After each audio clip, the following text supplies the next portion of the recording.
Hi, this is Jake with Cabinet Solutions Design Software, and on today's video, we're going to be going over a quote-unquote door program in Cabinet Solutions.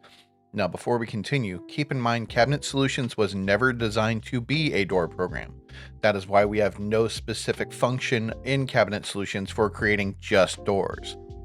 This will also not cover grain matching because most likely that is a feature of a traditional door program, which again, Cabinet Solutions is not. Now, with that said, there's two different methods that I would recommend that this would be used for. Either you know the overall size of the existing door that you're going to be replacing, or if you only know the opening size.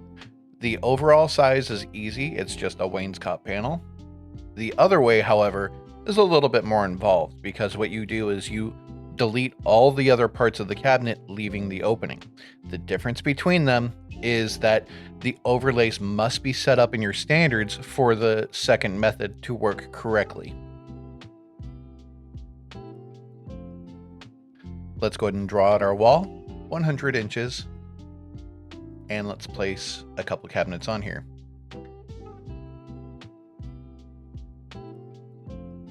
I have two cabinets, both base cabinets. Both are the exact same size and specifications. This cabinet over here on the left, we're going to be using as a wainscot panel. And this cabinet over here on the right, we're going to be deleting all the parts, leaving just the opening. And I'll show you the differences. First cabinet, real simple.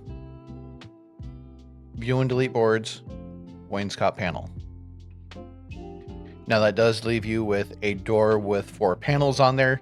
Let's go ahead and make it one panel for aesthetics.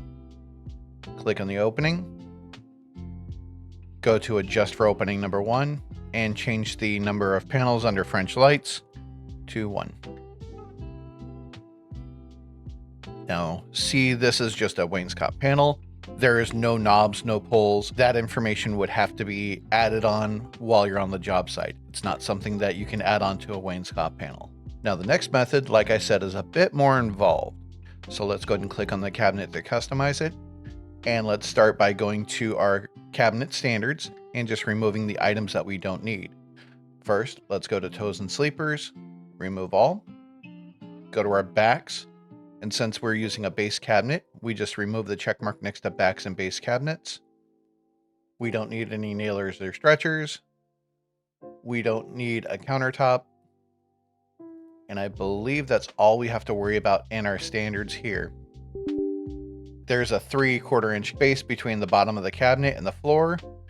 Do we want to continue? Just tell it yes, because we're going to be removing all those parts.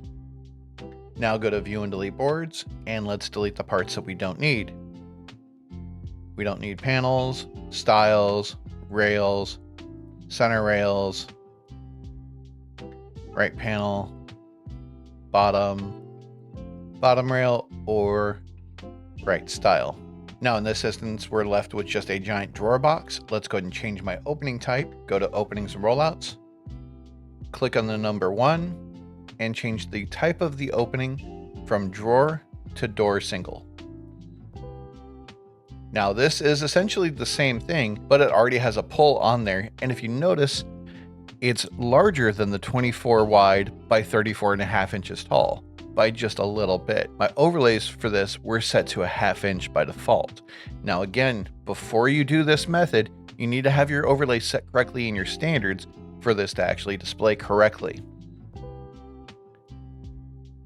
And now, side by side, you can even tell this is a little bit smaller than this.